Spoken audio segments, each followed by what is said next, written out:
guys, welcome back to the channel. Today we'll talk about something serious. We are actually at a late big cycle debt crisis. This is a balance sheet recession and worse times are ahead. On this short-term debt cycle, I call it, the 7-year cycle, we're about halfway through. In other words, interest rates are now at a level that they're probably going to stay at, but they're probably not going to rise much from here, and there's tightness. And the consequences of that are going to be a weaker economy going forward. Doesn't have to be a big downturn because of the household sector, but it is a balance sheet kind of a recession. And I think things are going to get worse in the economy. There's a financial issue at the same time as you have this internal conflict. So I think that's going to make for a risky situation. Ray Dalio is a billionaire investor and hedge fund manager. He has founded the world's largest hedge fund, Bridgewater Associates. Bridgewater's Q Alpha strategy had an outstanding performance during the 2008 recession, with increasing value by 9.5% after accounting for fees, while other hedge funds on an average were losing about 17% in 2008. Ray Dalio is a very wise person to me, and highly recommend his books to read. The Principles, The Big Debt Crisis, The Changing World Order. The thing is, you cannot only learn about investment from him, but also a lot of life lessons. Years ago, I finished reading The Principles, and it turns out to be very valuable and one of the best books I've read. It basically covers a high-level key principles for decision-making process that I'm currently applying to my life. And while I'm doing the research for this video, I'm reading his Big Debt Crisis. Really quick before we continue, I'd like to say a huge thank you to everybody who hits the like button or subscribe. It helps out tremendously, and thank you for doing that. With all that said, let's begin. There are always small cycles inside of big cycles. Ray recently warned about that. We're currently at the start of a late big cycle debt crisis in history, which is intertwined with a changing global order at the same time. In my opinion, we are at the beginning of a very classic late big cycle debt crisis, when the supply-demand gap, when you're producing too much debt, and you have also a shortage of buyers. What concerns me a lot is that, according to Ray, the last comparable period in history to the current time would be 1930 to 1945, just before the World War II. According to Ray, the US economy faces tougher time ahead, and he forecasts a balance sheet recession. 3 things that surprise us, that haven't happened in our lifetimes, but happened many times through history, are the creation of an enormous amount of debt and debt monetization. The second is the internal conflict, the large wealth gaps and the internal conflict that makes the politics of populism and so on. And the third is the great power conflict, comparable powers, the United States and China, and the possibilities of war. He has emphasized on 3 factors indicating a late cycle. First, credit debt situation. Second, internal conflict within the country. Third, the global geographical tensions. In terms of the credit debt situation, we're currently at the 13th economic tightening or recession period post the Second World War of 1945. In terms of the internal conflict, we're seeing an unprecedented rising of polarization of ideas, which leads to populism. This is actually not helpful for society's progress as a whole, and usually is an indicator of a late stage in cycles. In terms of the global geographical tensions, we're seeing a growing more and more hostility between the US and China. I am personally very sad about this fact because everybody actually loses in this situation. And this is usually another indicator in history that we are currently in the late cycle. The economics of a country are no different than the economics of an individual or a company, in that you can't spend more than you earn, can't spend more than you earn without getting into debt. And if you have debt, you have to pay back the debt. The only difference is you can print the money. That's it. Which we do. Which we do. It's very important how should we respond to a seemingly turbulent future economy. As I have mentioned multiple times in my previous videos, which I'll put the link here and you can check out if you're interested. This moment currently can be the kind of once-in-a-lifetime moment for important decision-making for your next decade and good opportunities to invest for the next decade. After After we've looked at the very big picture from the perspective offered by Ray, let's take a closer look at it from Raoul Pal's eyes. For people who don't know Raoul Pal is a hedge fund manager who built his career in London before he retires at 36. He is an expert on macroeconomic investing, and he is betting heavily on crypto as well. Raoul Pal has a recent interview with Dalio. The interview is very good, and I'll put the link down below if you want to check out. The world blew up in 2008. The world is now entirely about the management of the debts. That is everything now.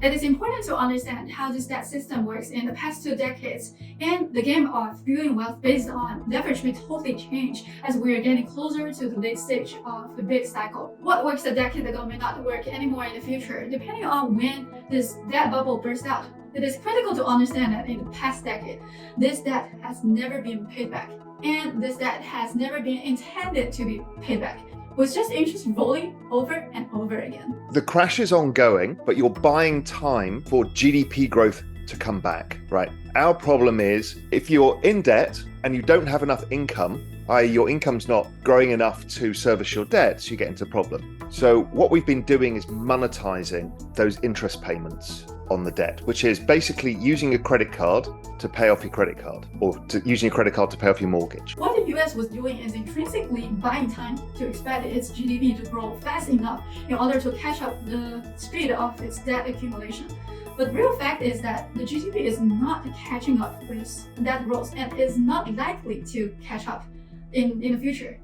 I think most American people simply do not realize this, and the government is fooling people by delaying the issue instead of fixing the issue, by either cutting its costs or come up with other solutions. The only option out of this debt situation is either to cut government spending or to increase the productivity side.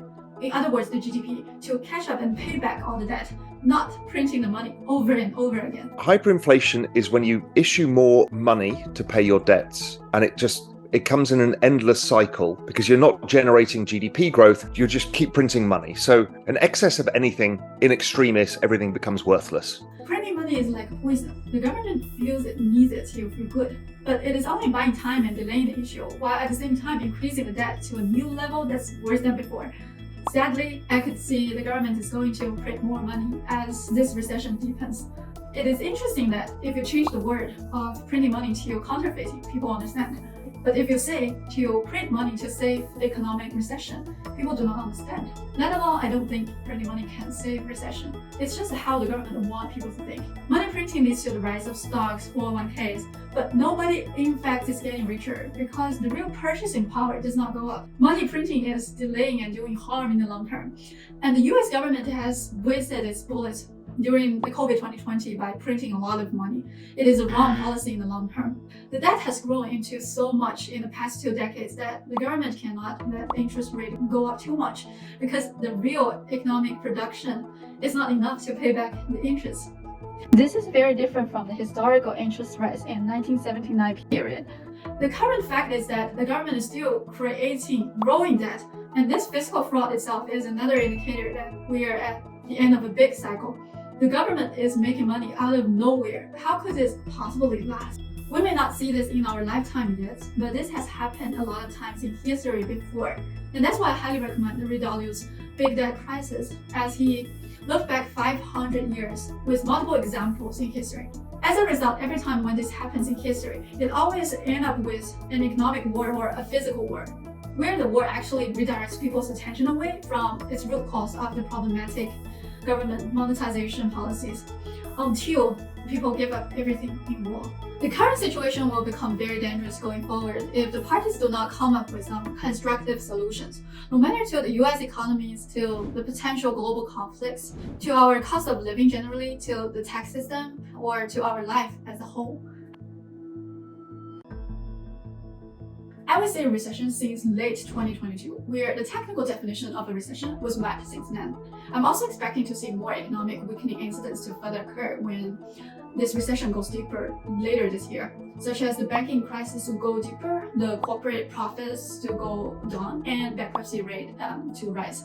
From a micro-personal perspective, I feel like the cost of goods are constantly going up, people are losing their purchasing power, and the wages are not catching up with the inflation. If you feel the same, welcome to share your comments in the comment section below. I was laying out a roadmap of what to do in recession times in my recent video, which you could check out the link here if you're interested and start taking actions.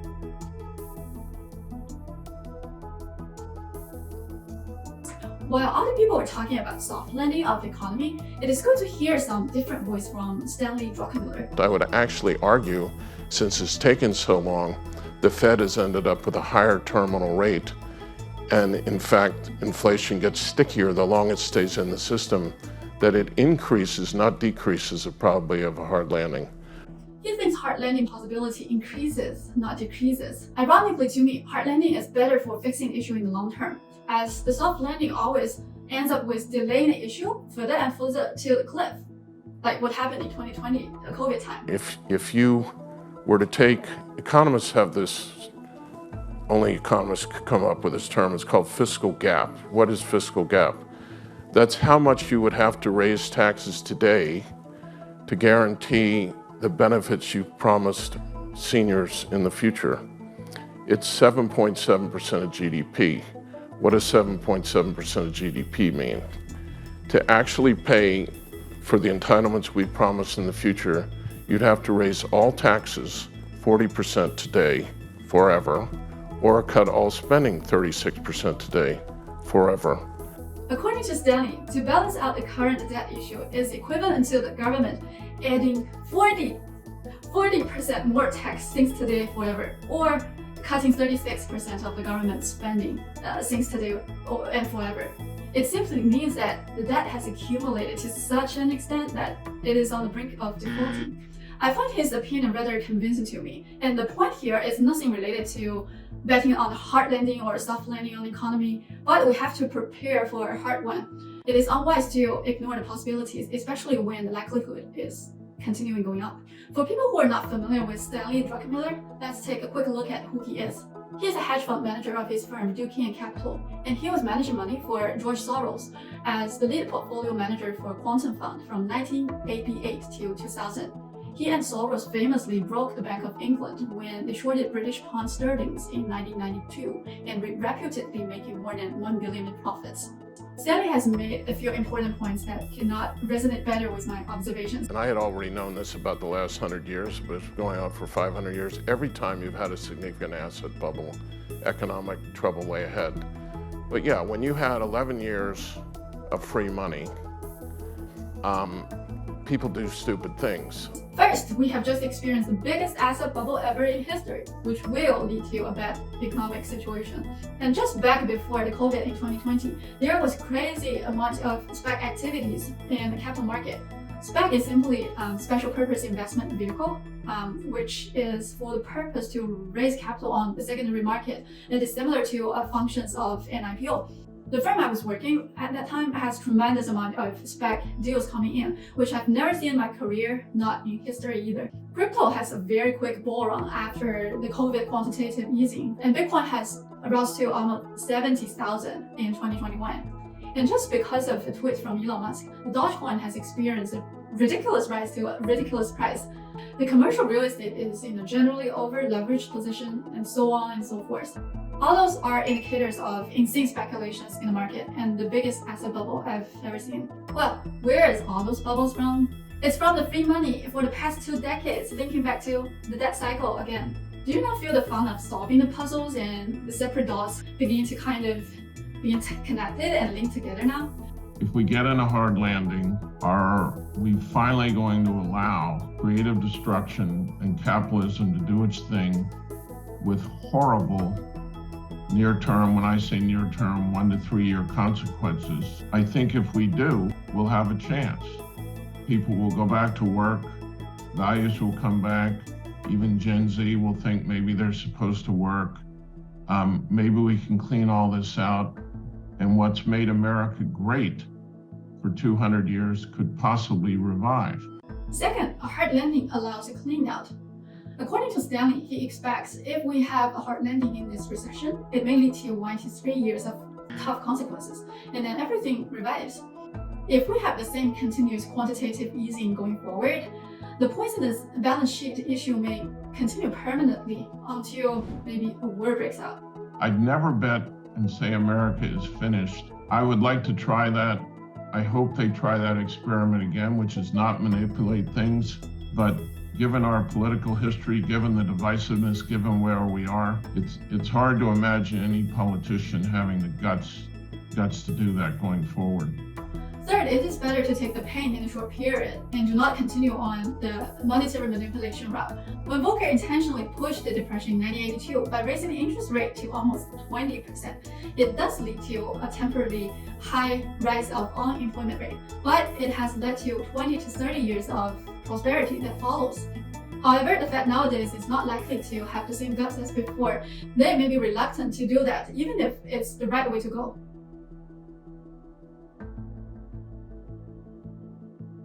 Let's take a look at the current data. This is a chart of corporate profits as a general. We can see that the profits are dropping, but not very deep yet. This is a chart of unemployment rate. The unemployment rate is at historical low level currently, dropping sharply from the spike rise during COVID in 2020. As the recession further deepens, it is likely to see continuous decline in profits in the private sector. Let's keep an eye on it. And the unemployment rate is likely to rise after the corporate profits further declines. And if it comes to a hard landing, it's possible to be a very ugly situation. After that, we will probably see a rise in bankruptcy rate. And ideally, the bad companies can be washed out at this late stage.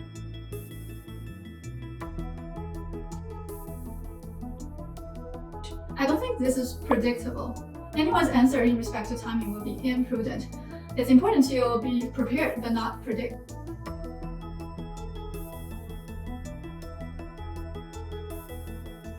Ray Dalio says to diversify investment. Raoul Pal and Stanley Druckenmiller are suggesting copper, housing, Bitcoin, biotech, and AI.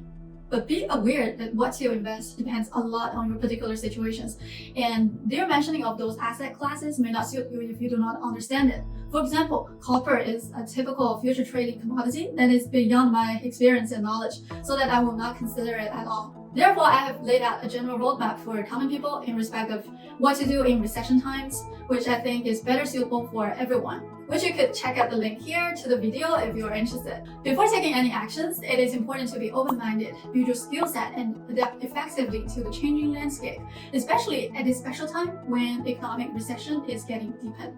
Overall, these are the updated thoughts from Ray Dalio, Raoul Pal, and Stanley Druckenmiller on the economy and the debt crisis, and what we should do in such situation. Do you agree with that? Definitely let me know about your thoughts down in the comment section below. If you did enjoy the video, please leave a like and subscribe to the channel. Thank you so much, and I'll see you in the next video. Respect!